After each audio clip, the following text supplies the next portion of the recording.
கொண்டாட்டம் தான் இருக்கும். வந்துட்டு வீக்கெண்ட்ல வந்து விஜய் சேதுபதி சார் பேசுவாரா?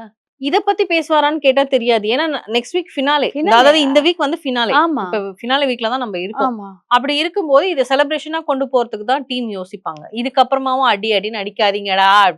சரி போடா போதுங்க. இந்த அடி, போடா. இதடி, ஆமா. அவரு இவரு அவர் சொன்னாரு, இன்னைக்கு போட்ட ப்ரோமோ, அவங்க அப்படி, இவங்க அப்படி எல்லாமே நம்ம வந்துட்டு நம்ம மட்டும் கிடையாது. நெறைய பேர் இன்ஸ்டால பார்த்தா வந்துட்டு உடனே சுட சுட சுட சுட வந்துட்டு அவங்களோட கருத்துக்கள முன் வச்சு எல்லாமே சொல்லி முடிச்சுட்டாங்க. அப்படி இப்படின்னு அடிச்சு புடிச்சு நம்மளோட ஃபைனல் ஸ்டேஜ்ல வந்து நிக்கிறோம். எதிர்பார்த்த மாதிரி இவங்க வெளிய போணும் அப்படின்னு சொன்னாலும் அவங்களும் வெளிய போயிட்டாங்க. இந்த இடத்துல நான் ஒரு கேள்வி கேட்கிறேங்க. டைட்டில யார் தூக்குவா? எனக்கு தெரிஞ்சு டைட்டில தூக்குறதுக்கான வாய்ப்பு 2 விதமா நான் பார்க்குறேன். ஒண்ணு வோட்டிங், இன்னொன்னு சேனல். சோ சேனல் எந்த ஒரு விஷயமும் பாலிடிக்ஸ் வைஸ் கொண்டு போல அப்படின்னா, திவ்யா ஜெயிக்க வாய்ப்பு நெறைய இருக்கு. ஓ திவ்யா. ஏன்னா வந்து வினோத்க்கு அடுத்த பிளேஸ்ல அன்அஃபிஷியல் வோட்டிங்ல இருக்கிறது திவ்யா தான். திவ்யா தான். சோ என்ன பொறுத்த வரைக்கும் திவ்யா ஜெயிக்கலாம் அப்படிங்கிறது என்னுடைய கருத்து. ஏன் அப்படின்னா, இது என்னுடைய கருத்து மட்டும் தான். மக்களோட கருத்து நான் சொல்லல.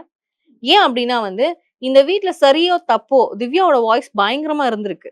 கேம் வைஸாவும் நல்லா விளையாடிருக்காங்க, பண்ணியிருக்காங்க. அண்ட் ஒரு சில ட்விஸ்ட் இருக்கும்ல, கரெக்ட்டான நேரத்துல ஒரு ட்விஸ்ட்.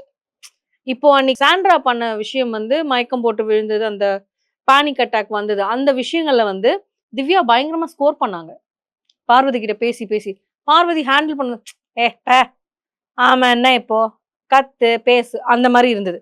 பட் அந்த இடத்துல வந்து பார்வதி செஞ்ச விஷயம் வந்து திவ்யாவ பொறுத்த வரைக்கும் அது ஒரு தப்பு. நம்மள பொறுத்த வரைக்குமே அந்த எட்டி உதைச்சது வந்து தப்பு. கேட்பாங்கங்க. அந்த இடத்துல திவ்யா ரியாக்ட் பண்ணத யாருமே தப்புன்னே சொல்ல முடியாது. எஸ். இங்க தான் திவ்யாவோட ட்விஸ்ட் பார்க்கணும் நம்ம.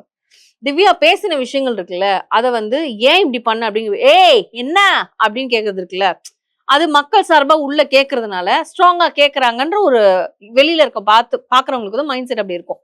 அப்படி இருக்கும்போது நிறைய விஷயங்கள் இந்த மாதிரி வந்து நடந்திருக்கு. விக்ரம் வந்து ஹோஸ்ட் கேட்டது கிடையாது.